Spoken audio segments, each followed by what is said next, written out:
Good morning, Haribol, Namaste, and Happy New Year to you. We are going to continue with our Krishna book reading today, and so let me offer my respects to you, and I will offer my respectful obeisances to my Guru Dev, my spiritual master, Jagat Guru Siddhaswarapananda, Paramahamsa Srila Prabhupada, whose mercy I am able to teach these classes and give you information. Everything I've learned and I'm teaching to you is not of my own volition, but of the mercy and the kindness of my spiritual master. And I'll offer my respectful obeisances to my spiritual grandfather, A.C. Bhaktivedanta Swami Prabhupada, who so kindly translated and purported upon these scriptures so that we can actually hear these. We're going to start with our hearing and chanting. Before we do that, I just wanted to remind you to, if you haven't already, please subscribe to my channel. The increasing in subscribings and likings and comments make it more available for people to be able to hear about Krishna's pastimes. So if you haven't done that, please do that.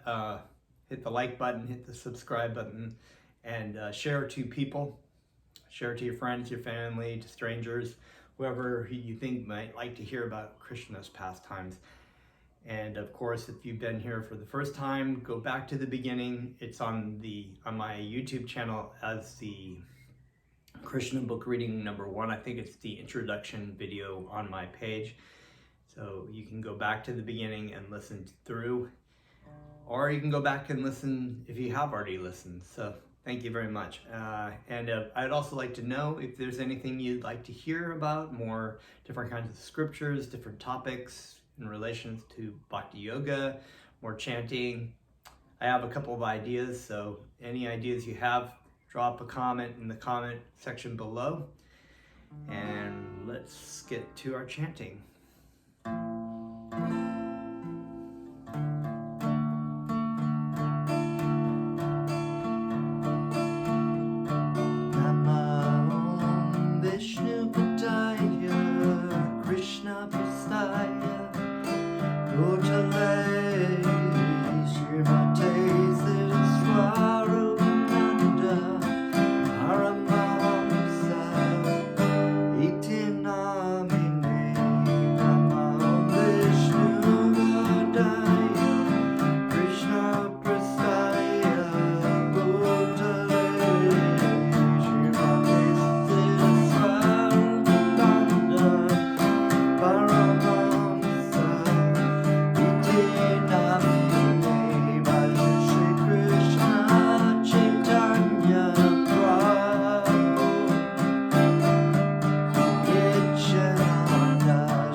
go.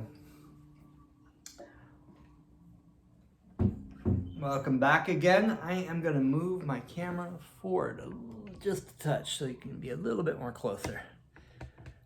All right. I haven't gotten the power mics yet to make the sounds. I'm going to just go with my iPhone. Om Namo Bhagavate Vasudevaya. So, as we recall from our last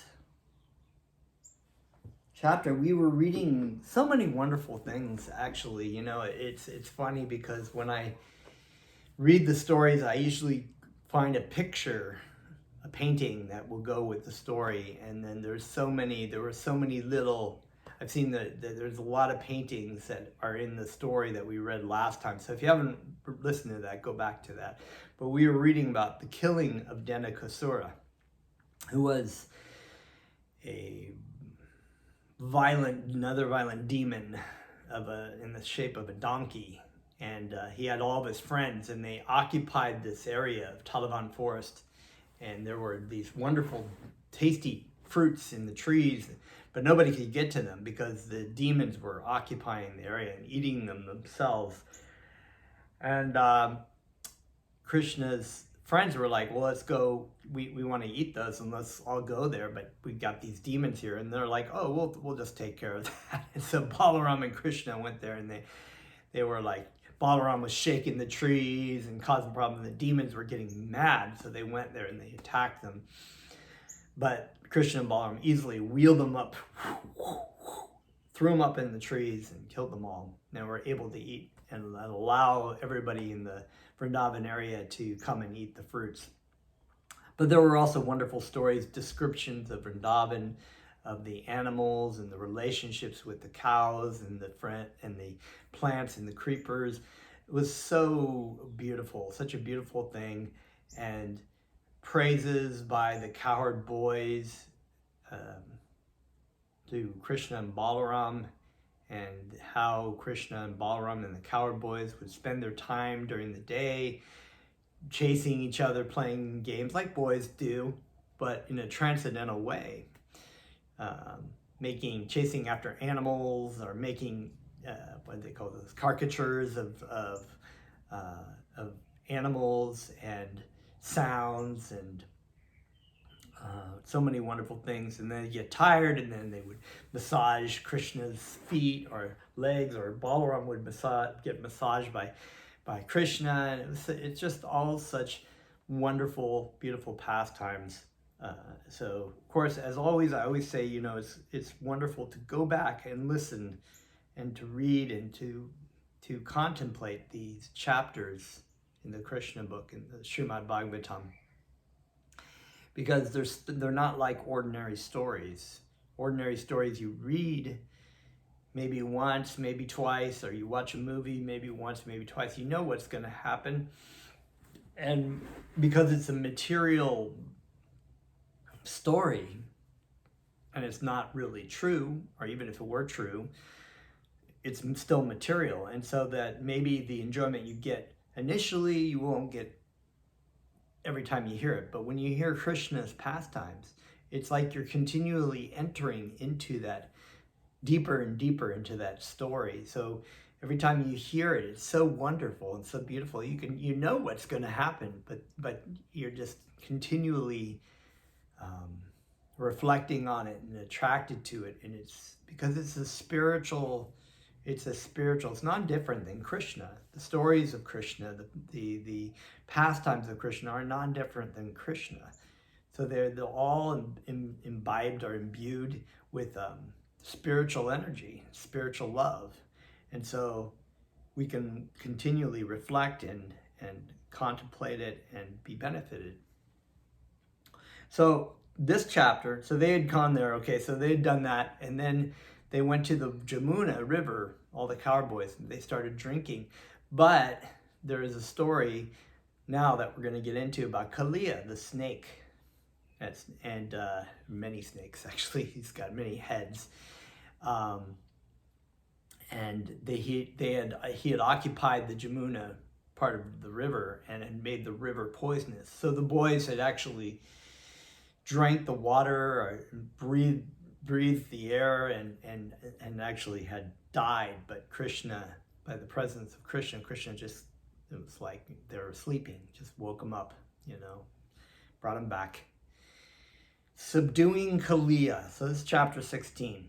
When he understood that the water of the Jamuna was being polluted by the black serpent Kalia, Lord Krishna took action against him and made him leave the Jamuna and go elsewhere, and thus the water became purified. Well, you can't have your dear devotees.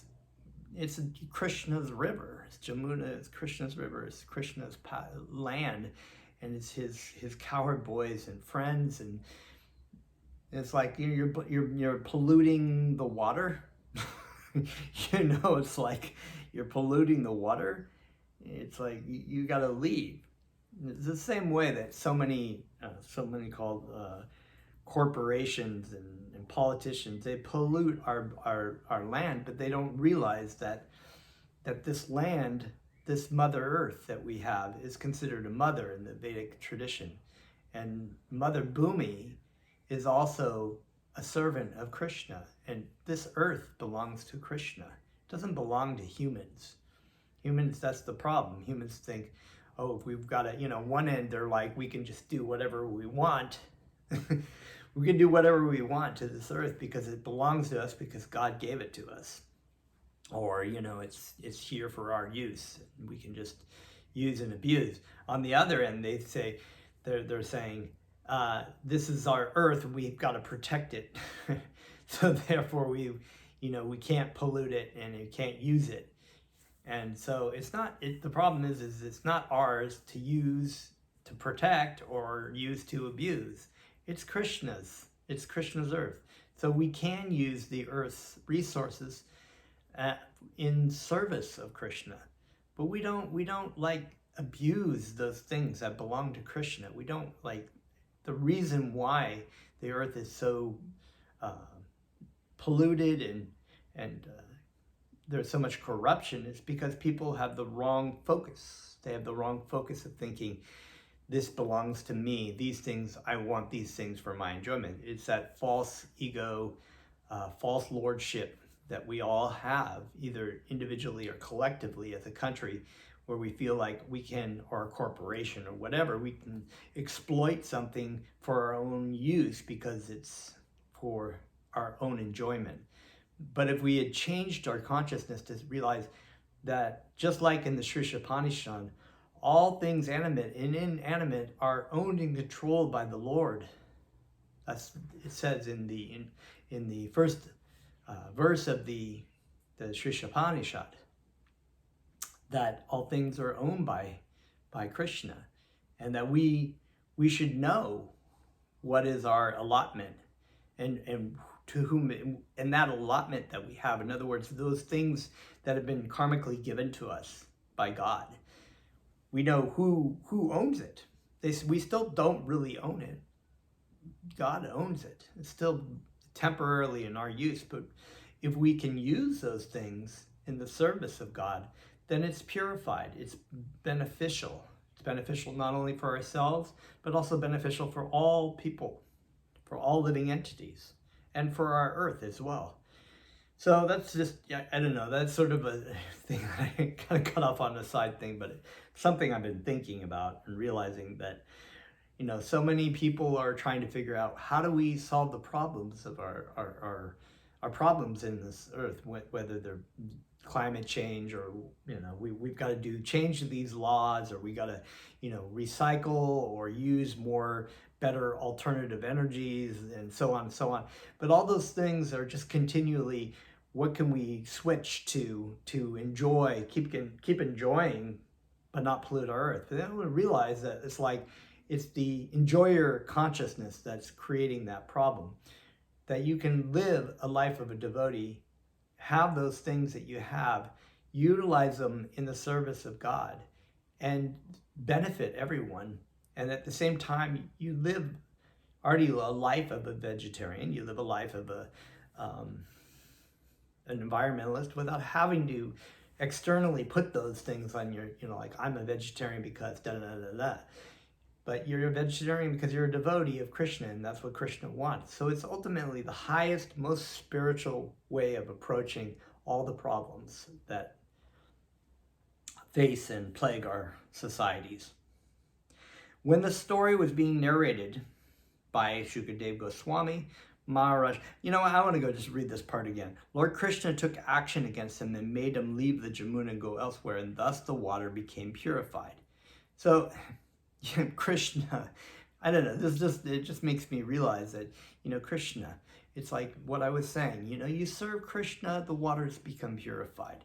Our problems are, whether they're environmental problems or, spiritual problems or material problems, they become purified when we just serve Krishna.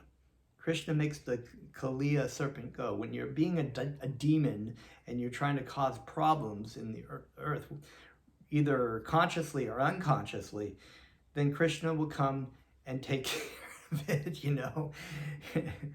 So, when this story was being narrated by Shukadev Goswami, Maharaj Parikshit became eager to hear more about Krishna's childhood pastimes. He inquired from Shukadev Goswami how Krishna chastised Kalia, who was living in the water for many years.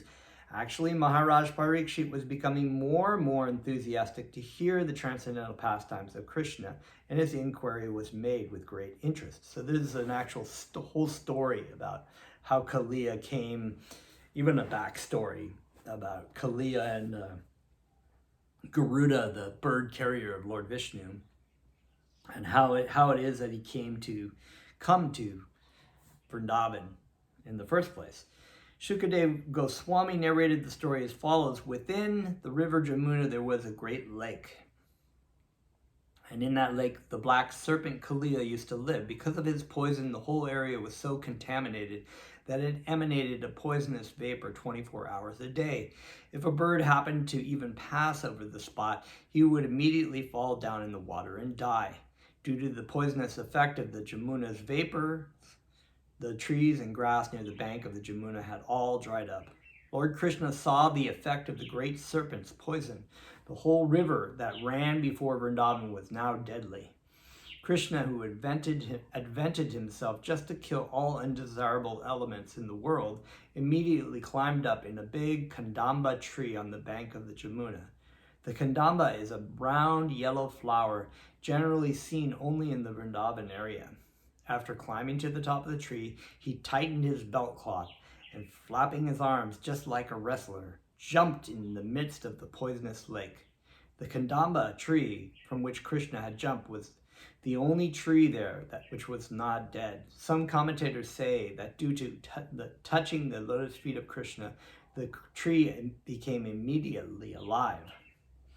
Just another wonderful story, our contact with Krishna, one becomes immediately alive. I know this is physically saying that or whatever, that the living entity, but I can't help but have a realization that touching the lotus feet of Krishna, the devotee, the living entity becomes alive. Coming in contact with Krishna, it's like you become alive again. That's why Lord Jesus Christ was once said that somebody said, Jesus said, well, I want you to come and follow me. And the guy was like, I have to go tend to my father's funeral before, and then I will do that. And Jesus said, let the dead bury the dead.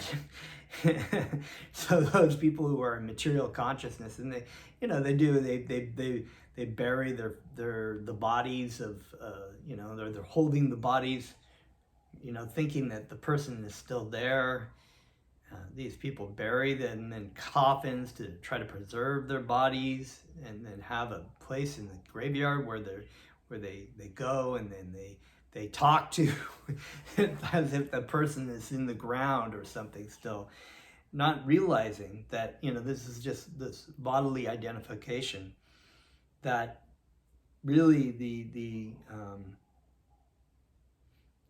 alive is the spirit soul realizing, or the living entity realizing who they are, and the fact that they're covered up externally, looking out at the world, thinking that I am Lord, I am my body, I am my mind, I am all, I am the center of attention here.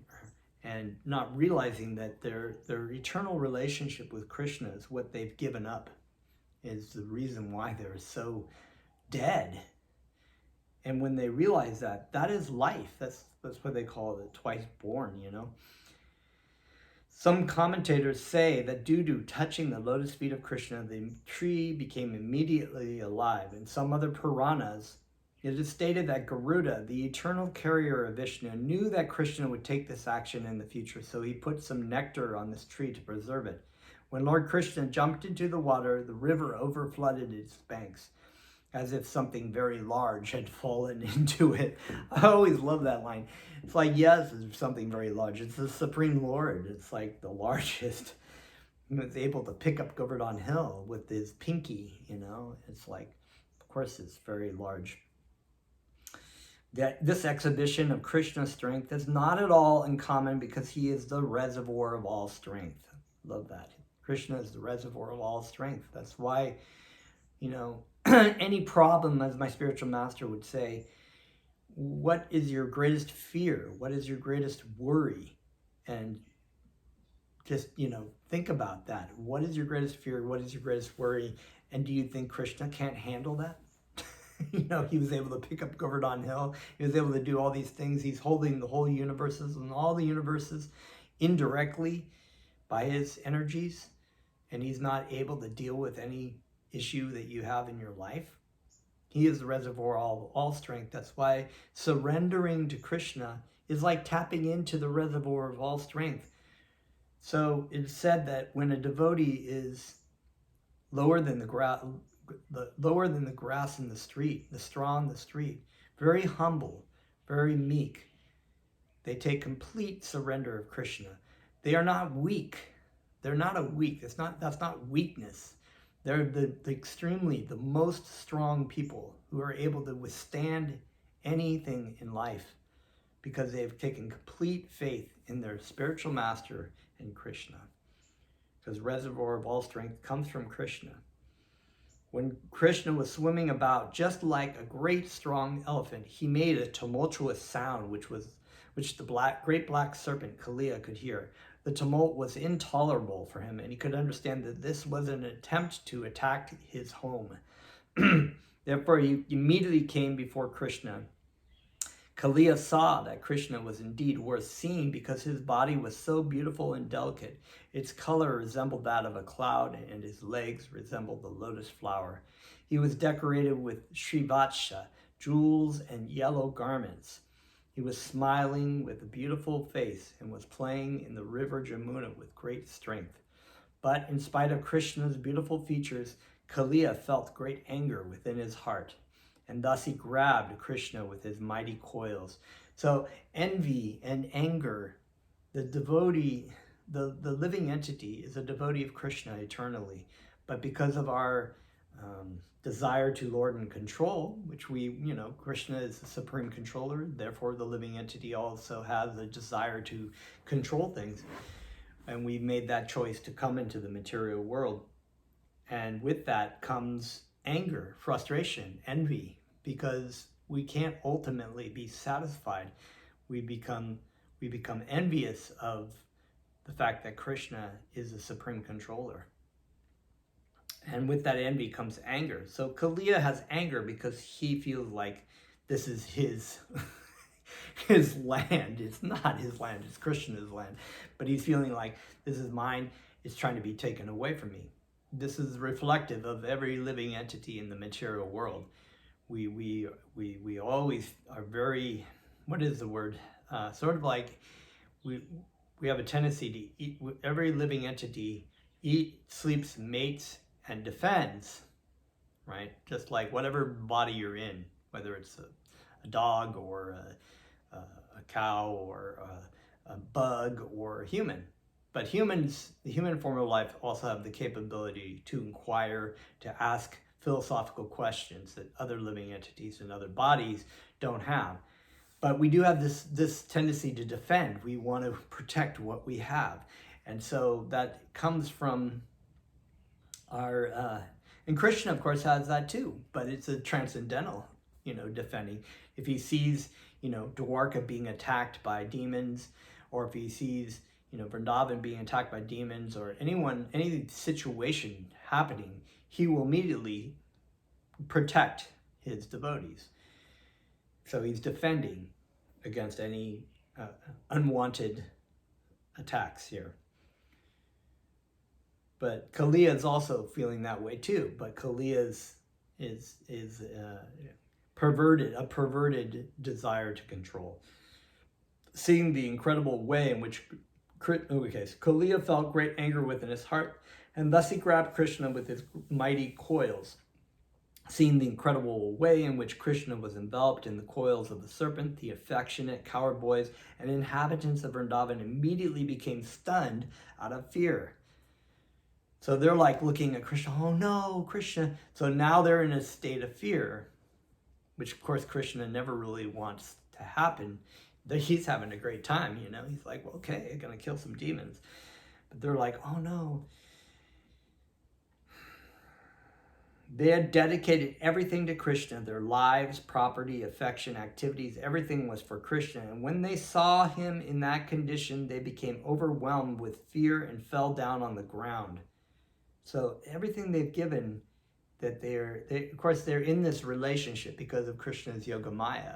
They're in this relationship of just seeing them as like, oh, Krishna's our beloved friend, and they don't really see him as God, they're like, oh wow, this powerful serpent.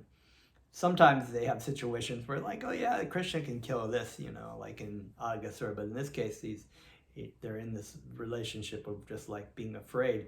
All the cows, bulls, and small calves became overwhelmed with grief, and they began to look at him with great anxiety. Out of fear, they could only cry in agony and stand erect on the bank, unable to help their beloved Krishna. While the scene was taking place on the bank of the Jamuna, there were ill omens manifest. The earth trembled, meteors fell from the sky, and the bodies of men shivered. All these are indications of great immediate danger. Observing the inauspicious signs, the coward men, including Maharaj Nanda, became very anxious out of fear. At the same time, they were informed that Krishna had gone to the pasturing ground without his elder brother Balaram. As soon as Nanda and Yashoda and the coward men heard this news, they became even more anxious. Out of their great affection for Krishna, unaware of the extent of Krishna's potencies, right?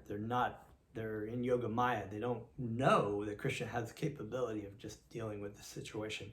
They became overwhelmed with grief and anxiety because they had nothing dearer than Krishna, and because they had dedicated their everything, their life, property, affection, mind, and activities to Krishna. Because of their great attachment for Krishna, they thought, today Krishna is surely going to be vanquished. All the inhabitants of Vrindavan came out of the village to see Krishna. The assembly consisted of children and young and old men, women, animals, and all living entities. They knew that Krishna was their only means of sustenance. While this was happening, Balaram, who is the master of all knowledge, stood there simply smiling. He knew how powerful his younger brother Krishna was, and that there was no cause for anxiety when Krishna was fighting with an ordinary serpent of the material world. So Balaram's in the know. He's just like, he's kind of smiling because he knows Krishna is going to take care of this situation. He did not therefore personally take any part in their concern. On the other hand, all the inhabitants of Vrindavan, being disturbed, began to search out Krishna by following the impressions of his footprints on the ground, and thus they moved toward the bank of the Jamuna.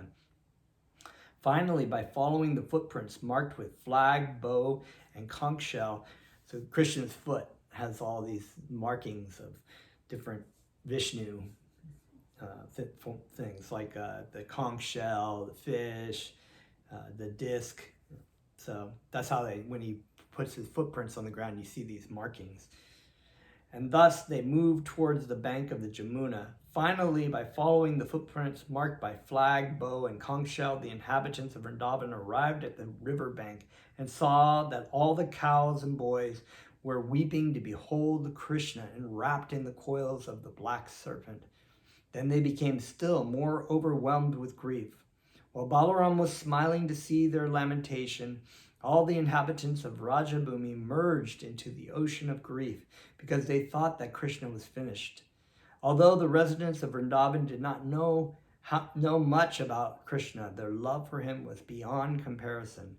As soon as they saw that Krishna was in the river Jamuna enveloped by the serpent Kalia, and that all the boys and cows were lamenting, they simply began to think of Krishna's friendship, his smiling face, his sweet words, and his dealings with them. Thinking of all these and believing that their Krishna was now within the clutches of Kalia, they at once felt that the three worlds had become vacant. Very profound, because Krishna, the devotee in Krishna, without Krishna, the worlds are vacant. Doesn't matter if you're in a heavenly situation. If you're without Krishna, then your world is empty. Lord Chaitanya also said that he was seeing the three worlds as vacant for want of Krishna. This is the highest stage of Krishna consciousness. Almost all the inhabitants of Vrindavan had the highest ecstasy, love for Krishna. And I think we're gonna let's get the high point here. We're at the crux of the story here, but I think we're running out of time. So it's a wonderful, wonderful story again. Of course, the relationships, that all of the searching out, looking for Krishna, thinking about Krishna, seeing Krishna's footprints on the ground. It's all just wonderful relationship that the devotees of Vrindavan are having with Krishna. And they, even though they're in the greatest fear and anxiety, they're also in the greatest bliss of thinking about Krishna. So we'll continue next time, and now we're going to chant a little bit. Thank you very much.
Haribol, that's all for tonight. And we'll see you next class. Okay?